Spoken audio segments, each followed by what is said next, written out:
Hello dear students, हम कर रहे हैं three dimensional geometry chapter number 11। आज हम फाइंड करेंगे एंगल बिटवीन टू लाइंस।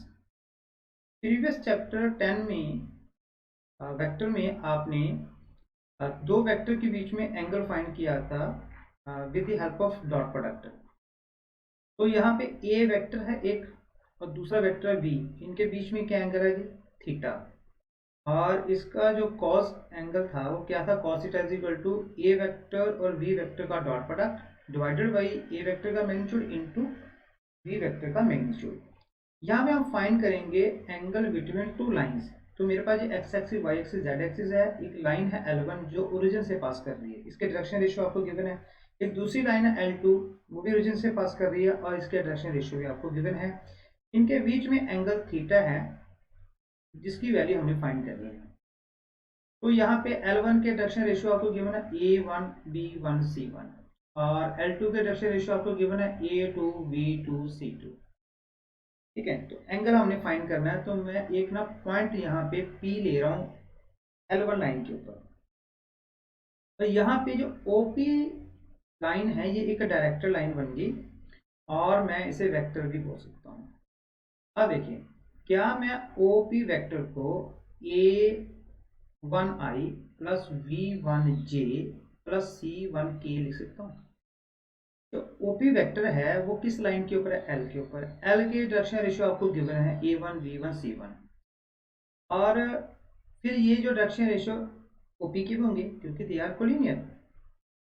तो सिमिलरली आप L2 जो लाइन है इसके ऊपर हम एक और पॉइंट ले लेते हैं Q और ओ क्यू भी एक आपके पास यहाँ पे डायरेक्टर लाइन बनेगी और इसके डायरेक्शन रेशियो क्या है? A2 B2 C2। तो क्या मैं ओ क्यू वेक्टर को A2I B2J और C2K लिख सकता हूँ? अब देखिए ये दो वेक्टर बन गया और वेक्टर के बीच में आपने एंगल ये निकाला हुआ है। तो इसका मतलब जो OP है ये आपके पास क्या बन गया? वेक्टर A और OQ वेक्टर क्या बन गया? V। अब हमने एंगल फाइंड करना था, इन दोनों का क्या चाहिए? Dot product. तो यहाँ पे A डॉट B आप फाइंड कर लें। तो इन दोनों का डॉट प्रोडक्ट निकालें जी। तो I dot I1 J dot J1 और K डॉट K1। तो मेरे पास क्या बनेगा? A1 into A2 B1 into B2 और C1 इंटू C2। ठीक है, सिमिलरली मैं इस ए वेक्टर का मैग्नीट्यूड ले लेता हूँ। मैग्नीट्यूड कैसे लेते हैं जी?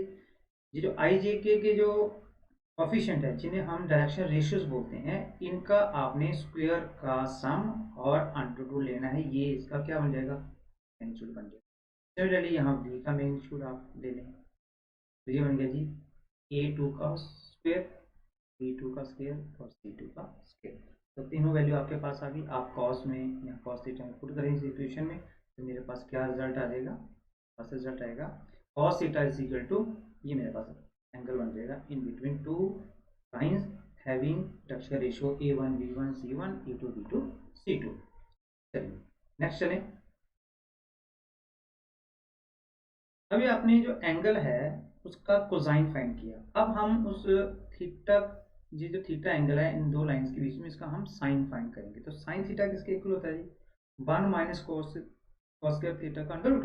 और अभी आपने यहाँ पे कॉस थीटा की वैल्यू निकाली, ये वाली। ये कॉस थीटा की वैल्यू आप यहाँ पे पुट कर दें तो पुट करने के बाद मेरे पास ये रिजल्ट आ जाए। ठीक है, आप इसकी कैलकुलेशन कर सकते हैं, आपकी एनसीईआरटी बुक में गिवन है। अब देखें जी, आपने साइन थीटा निकाल लिया, कॉस थीटा निकाल लिया, आपको गिवन थे डायरेक्शन रेशियो। अब सपोज करो कि आपको डायरेक्शन रेशियो ना देकर वो डायरेक्शन कोसाइन दे दे, तब क्या होगा? तो जो L1 है उसके डायरेक्शन कोसाइन है L1 M1 M और जो L2 लाइन है उसके डायरेक्शन कोसाइन उसने दे दिया L2 M2 N2। तो अब इनके बीच में एंगल कैसे फाइंड करेंगे? आपने सिंपली क्या करना है कि जो A1 B1 C1 उसको L1 M1 N1 से रिप्लेस कर देना है और A2 B2 C2 को L2 M2 N2 से रिप्लेस कर देना है। ये आपके पास आएगा। लेकिन यहाँ देखने से लगता है कि इसके अपॉन में तो कुछ नहीं है। अब देखिए अपॉन में क्यों नहीं है? आपने A1 को रिप्लेस किया L1 से, V1 को रिप्लेस किया M1 से और C1 को रिप्लेस किया N1 से। यहाँ पे आपने वैल्यू पुट कर दी, ऊपर तो आपके पास आ गया। नीचे देखो, अगर A1 स्क्वायर की जगह आपने L1 स्क्वायर बन जाएगा आपका, B की जगह M1 स्क्वायर बन जाएगा, N1 की जगह N1 स्क्वायर। और अगर आप याद करें ये direction cosine of a line, उनके बीच में क्या रेशो होता है, उनका स्क्वायर का सम जो है वो इक्वल टू 1 होता है। इसलिए ये भी 1 बन गया, ये भी बन गया, सिर्फ ऊपर आपके पास L1 यहाँ L2 M1 M2 N1 N2 बच गया। ठीक है, क्लियर है। चलिए नेक्स्ट चलते हैं। तो मेरे पास ये बन गया cos थीटा।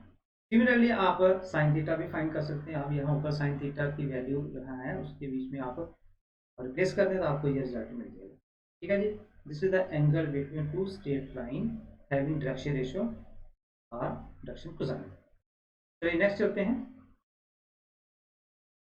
अभी जो आपने एंगल फाइंड किया वो आपने दो लाइंस के बीच में एंगल फाइंड किया है और वो लाइन जो है रीजन से पास कर रही है। अब आपकी जो लाइन है वो रीजन से पास नहीं कर रही है, तो फिर हम इन लाइंस के बीच में एंगल कैसे फाइंड करेंगे। हम क्या करेंगे कि जो L1 लाइन है उसके पैरेलल एक लाइन ड्रा करेंगे जो ओरिजिन से पास करेगी। सिमिलरली हम L2 जो लाइन हमें गिवन होगी उसके पैरेलल हम लाइन ड्रा करेंगे जो ओरिजिन से पास करेगी। इनके बीच में जो एंगल बनेगा वो एंगल हम फाइंड करेंगे और वही एंगल सेम इसके बीच में आपको मिलेगा। ठीक है, तो चलिए नेक्स्ट चलते हैं। अभी आपने ये एंगल फाइंड किया है बिटवीन टू लाइंस L1 और L2। ठीक है, और ये डायरेक्शन रेशियो अगर गिवन है तो ये रिजल्ट है, अगर डायरेक्शन कोसाइन आपको गिवन है तो ये रिजल्ट है। अब देखेंगे अगर ये लाइंस परपेंडिकुलर हो जाए, देखें ये दो लाइंस हैं, ये एक लाइन है और दूसरी लाइन जो आपके पास ऐसे एंगल बढ़ रहा है। अब मान लो ये लाइंस आपकी ऐसे आ जाती है, इन दोनों लाइन आपस में क्या है, परपेंडिकुलर है। यहाँ पे आप एनिमेशन को देखना है ध्यान से, क्या देखिए एनिमेशन को देखें क्या हुआ। ये जो L2 लाइन है L1 लाइन क्या होगी, परपेंडिकुलर होगी। अगर ये लाइन L1 के परपेंडिकुलर होगी तो इनके बीच में कितना एंगल होगा जी, 90 डिग्री। तो फिर मेरे पास क्या कंडीशन आएगी, cos थीटा मेरे पास कितना बन जाएगा, मतलब cos 90 कितना बन जाएगा, 0। अब यहाँ फर्स्ट इक्वेशन में cos 90 की वैल्यू पुट कर दें, ये 0 हो जाएगा और ये नीचे टर्म सारे 0 हो जाएगी। आपके पास जो रिजल्ट बनेगा वो बनेगा A1 A2 plus B1 into B2 C1 into C2 equal to 0। ठीक है, सिमिलरली अगर आप सेकंड इक्वेशन में आप पुट करें तो ये 0 बन गया, तो आपके पास क्या रिजल्ट आएगा, L1 into L2 M1 into M2 और plus N1 into M2 equal to 0। ये आपके पास रिजल्ट बन जाएगा। तो यहाँ से हमारे पास क्या कंक्लूजन निकला, अगर दो लाइंस वो परपेंडिकुलर हैं एक दूसरे के साथ, मतलब 90 डिग्री एंगल बनाते हैं, तो उन लाइंस की जो डायरेक्शन रेशियो हैं उनका प्रोडक्ट का सम क्या होगा, 0। और अगर आपको डायरेक्शन कोसाइन गिवन है इनके, तो उनके भी प्रोडक्ट का सम जो होगा वो इक्वल टू 0 होगा। ये आपके पास कंडीशन आ गई दो लाइंस जब एक दूसरे के परपेंडिकुलर होगी। ठीक है, चलिए फिर नेक्स्ट चलते हैं। नेक्स्ट देखिए, ये आपने साइन एंगल भी निकाला है, पीछे हमने कॉस निकाला था, साइन भी निकाला है कि एंगल बिटवीन टू लाइंस। अब देखिए जी सेकंड कंडीशन क्या है कि अगर ये लाइंस आर पैरेलल हो, मतलब ये जो L1 और जो L2 है दे आर पैरेलल, मतलब ये L1 है ये L2 है, ये दोनों पैरेलल होगी। अगर पैरेलल होगी तो बीच में क्या एंगल आएगा, कितना एंगल आएगा, ये देखें एनिमेशन को ध्यान से देखना आपने। ये L2 देखो ये मूव कर रही, अब ये L1 L2 क्या हो गया, आपस में पैरेलल होगी। पहले इन दोनों के बीच में एंगल क्या, थीटा। अब देखो इनमें कोई एंगल नहीं है, इसका मतलब ये हुआ कि इनके बीच में जो एंगल है वो कितना बन गया, 0 डिग्री। और यहाँ पे cos 0 डिग्री, यहाँ पे cos नहीं, हमें साइन में वैल्यू पुट करनी है, तो मेरे पास sine 0 degree that is 0। Equation number 1 में अगर हम वैल्यू पुट करें इसकी, तो मेरे पास यहाँ पे रिजल्ट बनेगा A1 upon A2 B1 upon B2 C1 upon C2। मतलब L1 के जो डायरेक्शन रेशियो है वो A1 B1 C1 है और L2 के direction ratio A2 B2 C2। तो उनके बीच में जो रेशियो होगी वो सेम होगी, मतलब they are proportional to each other. तो रिजल्ट क्या है कि अगर दो लाइंस पैरेलल हैं तो उनकी जो डायरेक्शन रेशियो में जो रेशियो है वो इक्वल होगी, मतलब direction ratio are proportional to each other, वो लाइंस क्या होंगी, पैरेलल होगी। और अगर आपके पास डायरेक्शन कोसाइन गिवन हो सेकंड वाली कंडीशन में, तो आप इसे भी जीरो के इक्वल पुट करेंगे तो आपको रिजल्ट मिलेगा L/L2 M1/M2 और N1/N2। डायरेक्शन कोसाइन गिवन हो तब भी ये यार प्रोपोर्शनल टू ईच अदर। अगर आप इसका रिजल्ट आप देखना चाहते हैं तो आप NCERT बुक में वहाँ से चेक कर सकते हैं, वहाँ से आपको ये जो इसमें वैल्यू पुट करने पर ये आपको रिजल्ट मिल जाएगा। ठीक है जी। तो हमने दो चीज़ें की है, लाइंस आर परपेंडिकुलर, तो उनका जो प्रोडक्ट का सम है इसके डायरेक्शन रेशियो या डायरेक्शन कोसाइन, ये देखिए डायरेक्शन रेशियो या डायरेक्शन कोसाइन वो किसके इक्वल है, जीरो को इक्वल है। और फिर आपने दूसरा हमने कंडीशन की कि अगर लाइंस आर पैरेलल, अगर लाइंस आर पैरेलल हैं तो उनके बीच में क्या रिलेशन है, ये डायरेक्शन रेशियो आर प्रोपोर्शनल, ये डायरेक्शन कोसाइन गिवन होता है, डायरेक्शन कोसाइंस आर प्रोपोर्शनल। ठीक है जी। चलिए नेक्स्ट चलते हैं। अब देखिए when equation of lines are given, अभी आपने जो एंगल फाइंड किया है वो फाइंड किया है कि आपको डायरेक्शन रेशियो या डायरेक्शन कोसाइन गिवन है। अगर आपको इक्वेशन ऑफ लाइंस गिवन हो तब आप एंगल कैसे फाइंड करेंगे, तो ये देखिए जी, ये एक्स एक्सिस वाई एक्सिस है, ये एक L1 लाइन है जिसकी इक्वेशन ये given R vector is equal to A vector plus lambda V vector. और अगर आपको याद हो this is the equation of a line passing through one point, मान लो ये एक पॉइंट है एक, यहाँ से ये लाइन पास कर रही है और एक v1 वेक्टर जो इसके पैरेलल है। ठीक है, एक और लाइन लेते हैं, ये लाइन है दूसरी L2, और इस लाइन के जो डायरेक्शन ये लाइन डायरेक्शन रेशियो क्या होगी, इसमें डायरेक्शन रेशियो नहीं, इस लाइन ये भी लाइन जो एक पॉइंट से पास करेगी। मैं मान लेता हूँ कि ये जो पॉइंट है ए डैश से पास कर रही है और इस लाइन के एक पैरेलल वेक्टर है v2।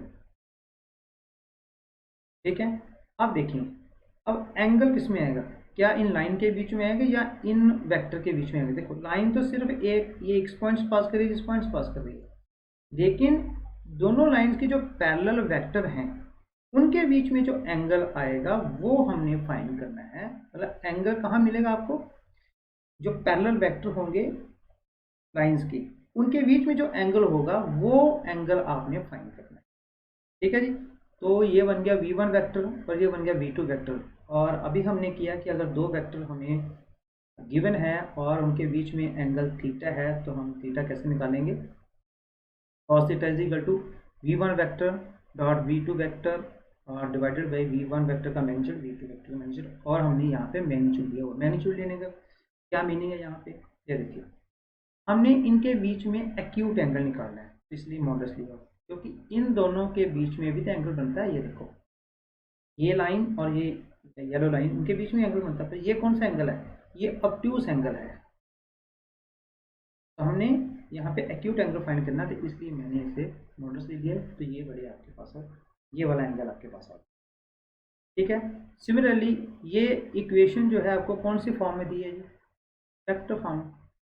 अगर आपको इक्वेशन जो है वो कार्टेशियन फॉर्म में गिवन हो, ये देखिए ये कार्टेशियन फॉर्म है, आपको पता है x1 y1 z1, ये जो फर्स्ट L1 लाइन है ये ए से पास कर रही है तो इसके जो कोऑर्डिनेट है वो x1 y1 z1 है।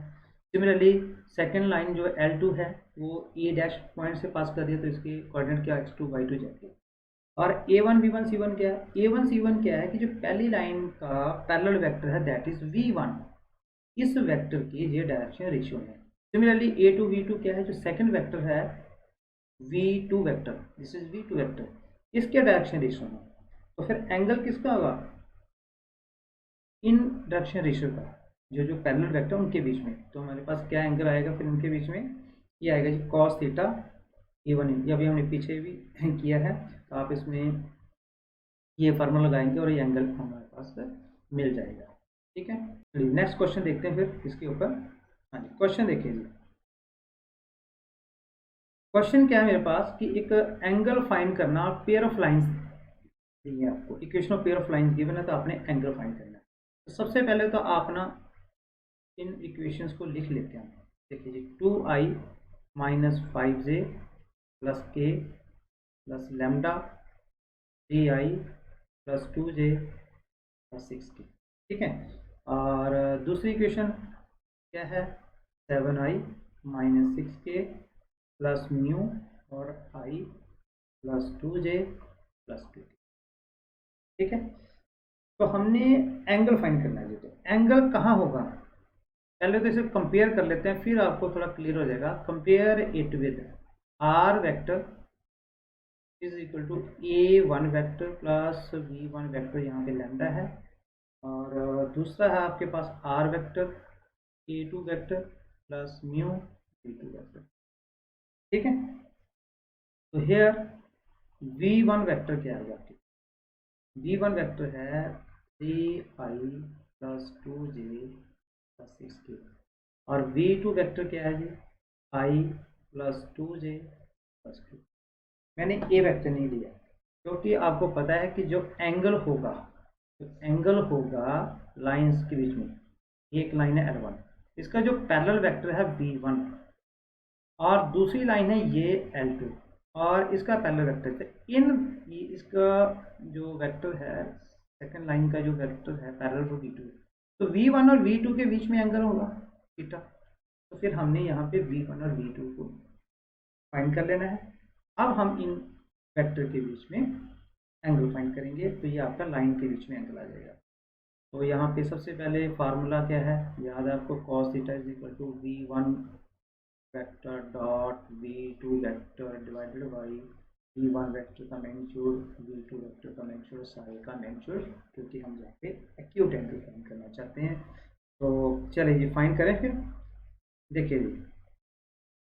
तो सबसे पहले हमने निकालना है जी v1 vector dot v2 vector, मतलब दोनों वेक्टर का डॉट प्रोडक्ट निकालना है। तो निकाल लें, ये v1 वेक्टर ये v2, इनका डॉट प्रोडक्ट क्या आ जाए जी, i डॉट i 1 होता है, j dot j 1, k dot k 1, ये बन गया जी 3 प्लस 4 प्लस 12, ये बन गया जी 19।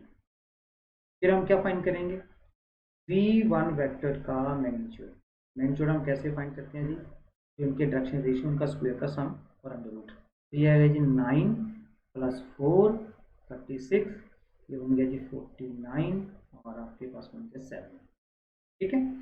और v2 वेक्टर का मैग्नीट्यूड ले लें, तो ये बन गया, देखिए क्या आएगा, 1 प्लस 4 कितना आ गया 9, 9 का अंडर कितना हो गया जी 3। तो चलें जी इनकी वैल्यू यहाँ पुट कर देते हैं हम, क्या बन गया cos थीटा, हाँ जी कितना है 19, नीचे कितना आ गया जी 7 इंटू 3 दैट इज 19/21। थीटा मेरे पास मॉड लगाने की ज़रूरत है क्योंकि अगर ऑलरेडी पॉजिटिव है, तो मेरे पास होना चाहिए कॉज इनवर्स 19/20, ठीक है जी, दिस इज योर आंसर। चलिए नेक्स्ट एक और क्वेश्चन देखते हैं। हाँ जी, क्वेश्चन है कि एंगल निकालना दो लाइंस के बीच में, अब आपको कार्टेशियन फॉर्म में ये लाइंस गिवन है। तो हमने कार्टेशियन फॉर्म में भी एंगल फाइंड किया था, क्या फाइंड किया था हमने एंगल, हमारे पास सबसे पहले तो ये चेक करना आपने कि क्या ये स्टैंडर्ड फॉर्म में है, ये जो आपकी इक्वेशंस गिवन है स्टैंडर्ड फॉर्म में इक्वेशन क्या होती है, x minus x1 upon e1, y minus y1 upon b1 और z minus z1 upon c1। Similarly यहाँ पे x2 y2 z2 आ जाएगा। तो देखो इस फॉर्म में है, ये सब में x y z जो वो पहले है, तो इस स्टैंडर्ड फॉर्म में है। तो फिर यहाँ पे आप ऐसे कंपेयर कर लें, लिख लेते हैं, सेकंड भी लिख लेते हैं, x minus x2 a2, y minus y2 b2, z minus z2 upon c2। तो यहाँ पे जी a1 v1 c1 की वैल्यू आप लिखिए, हाँ जी क्या है जी 2 5 माइनस 3, और a2 b2 c2 की वैल्यू भी लिख लें। हाँ जी a2 कितना है जी -1, ये कितना है 8 और ये 4। तो क्या एंगल होता है जी जब आपके पास डायरेक्शन रेशियो हो cos थीटा, क्या आता है जी a1 a2 b1 b2 c1 c2 और डिवाइडेड बाई a1 का स्क्वायर b1 का स्क्वायर c1 का स्क्वायर इंटू a2 का स्क्वायर b2 का स्क्वायर c2 का स्क्वायर, सारे का आंसर ले लेते हैं। तो सबसे पहले हम इनकी वैल्यू पुट कर देते हैं, तो ये थोड़ा डायरेक्ट करेंगे इसे। हाँ जी, A1 into 2 into -1 plus 5 into 8 और -3 इंटू 4। और नीचे देखिए जी, आपके पास बन गया A1 square that is 4 plus 25 plus 9, और सेकंड है यहाँ पे 164 और 60। ठीक है, तो क्या रिजल्ट आ गया देखो जी, -2, 40 और यहाँ पे -12, और अपॉन में देखो क्या है, 9 5 14 4 18 38 अंडर रूट, और यहाँ पे देखो ये 81 बन गया, तो 9 आ गया। तो आगे इसको फिर सॉल्व कर लें, क्या बन गया जी, 40, तो 40 में से 14 चल गए, तो 26 प्लस के नीचे 9 इंटू रूट 38। तो मॉड लगाने की जरूरत नहीं है, आप यहाँ पे सीधा रिजल्ट लिख सकते हैं, theta cos inverse 26 upon 9 into root 38।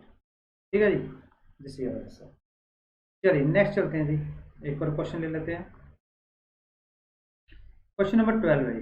Question number 12 क्या है कि आपने वैल्यू फाइंड करनी है जी पी की, और ये जो दो लाइंस हैं दे आर राइट एंगल। हमने राइट एंगल की जो कंडीशन की थी, कैसे हुआ क्वेश्चन, ये एक लाइन है स्ट्रेट लाइन, और ये दूसरी लाइन है, ये दोनों आपस में क्या है, जिनकी इक्वेशन आपको कार्टेशियन फॉर्म में दी है, ये परपेंडिकुलर। अगर परपेंडिकुलर है, राइट एंगल पे है, तो इसका मतलब इनके बीच में कितना एंगल है जी, 90 डिग्री। तो आपको डायरेक्शन रेशियोज गिवन है, तो जब एंगल 90 डिग्री हो तो डायरेक्शन रेशियो में क्या रिलेशन होता है जी, A1 into A2, V1 into V2, C1 into C2 is equal to 0। ठीक है, तो ये हमें गिवन है, तो हमने ये कंडीशन ले लेनी है, और इस कंडीशन को रख के हम यहाँ P की वैल्यू फाइंड कर सकते हैं। तो पहला काम, ये जो इक्वेशंस आपको गिवन है क्या वो स्टैंडर्ड फॉर्म में है। स्टैंडर्ड फॉर्म क्या है, x minus x1 upon A1, y minus y1 upon B1, z minus z1 upon C1।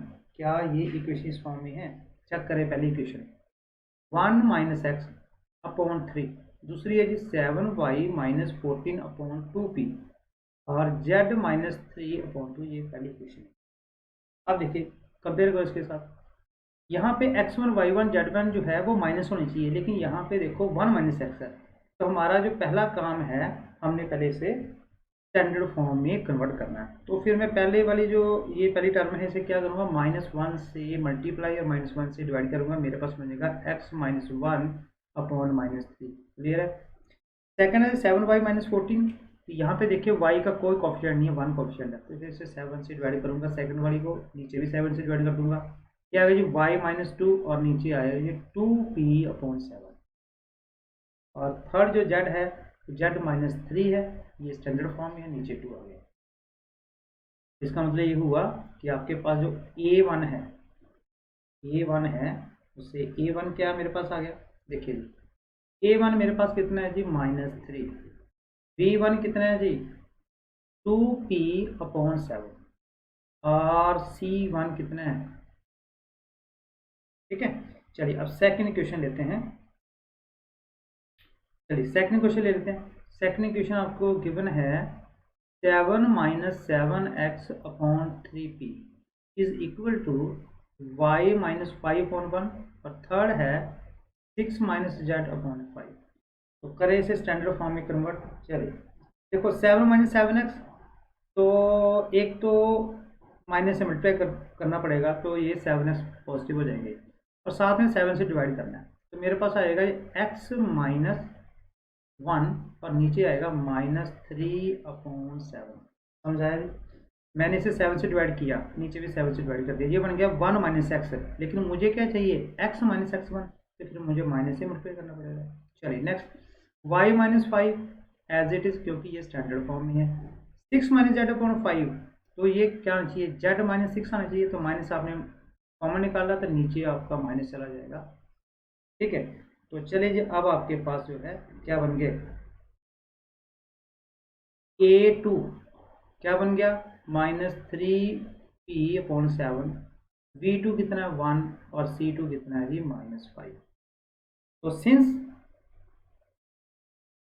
Lines are at right angle, अगर राइट एंगल पे है तो मेरे पास क्या कंडीशन बनेगी, A1 A2 plus B1 B2 plus C1 C2 is equal to क्या है जी, 0 है। तो आप इनकी वैल्यू पुट करें, यहाँ से P की वैल्यू आपको मिल जाएगी।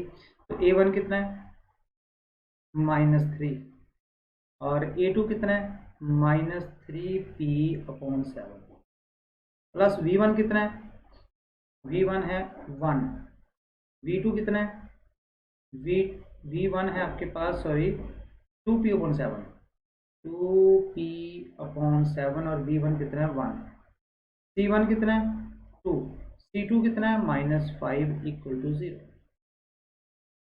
इसे सॉल्व कर ले, यहाँ लिख लिया हम, ये बन गया जी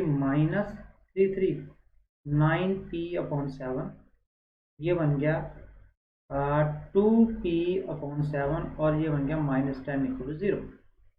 तो यहाँ पे एलसीएम ले लें, -9P plus 2P minus 7T = 0, ये बन गया जी 7P -7P, और ये प्लस 7T।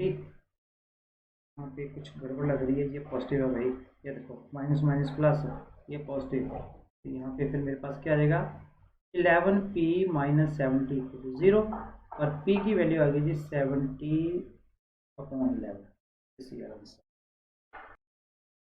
नेक्स्ट देखिए कि show that the line through the point, जो 2 पॉइंट दिए हैं हमें, ये देखिए एक पॉइंट, जो लाइन है इन 2 पॉइंट से पास कर रही है, और दूसरी लाइन इन 2 पॉइंट से पास कर रही है। तो हमने प्रूव करना है कि they are perpendicular to each other. तो देखो ये एक लाइन है, ये एक पॉइंट ये है, ये एक पॉइंट ये है जी आपके पास 1 -1 2, और दूसरा है 3 4 -2। ये लाइन जो है L1 इस 2 पॉइंट से पास कर रही है। दूसरी लाइन है ये L2, और ये 2 पॉइंट से पास कर रही है, ये है सपोज करो 0 3 2 है, और ये पॉइंट है 3 5 6। हम प्रूव करना चाहते हैं कि they are perpendicular to each other. तो इन दोनों लाइंस का हमने डायरेक्शन रेशियो का प्रोडक्ट का सम जो है वो 0 के इक्वल प्रूव करना है। मतलब A1 A2 V1 V2 C1 C2 = 0 हमने प्रूव करना है। तो सबसे पहले हमारा काम है कि हमने डायरेक्शन रेशियो जो है फाइंड करने हैं, डायरेक्शन रेशियो ऑफ L1। तो डायरेक्शन रेशियो आपने फाइंड किए थे कि अगर कोई लाइन जो है वो एक 2 पॉइंट से पास कर रही हो, तो उसके डायरेक्शन रेशियो कैसे फाइंड करते थे, याद है आपको?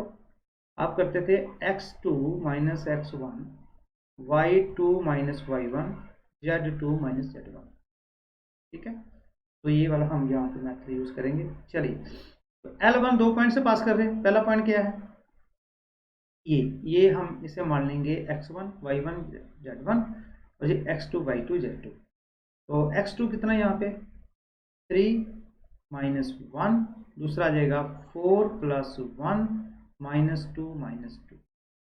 तो ये बन गया आपके पास 2 5 -, ठीक है जी। ये पहली लाइन के डायरेक्शन रेशियो आ गया, ठीक है। और डायरेक्शन रेशियो ऑफ L2, तो L2 के निकालें जी। ये आप इसे x1 मान लें, y1 z1, इसे x2 y2 z2। तो मेरे पास आ जाएगा जी 3 - 0 5 - 3 6 -2, और ये बन गया जी आपके पास 3 2 4, ठीक है। तो अब आपके पास यहाँ पे ये बन गया, ये देखें, this is your A1, this is your V1, and this is your C1। ये बन गया A2, ये बन गया V2, और ये बन गया C2। तो वैल्यू पुट करें now, A1 A2 V1 V2 C1 C2 is equal to, करें जी वैल्यू फाइंड करें।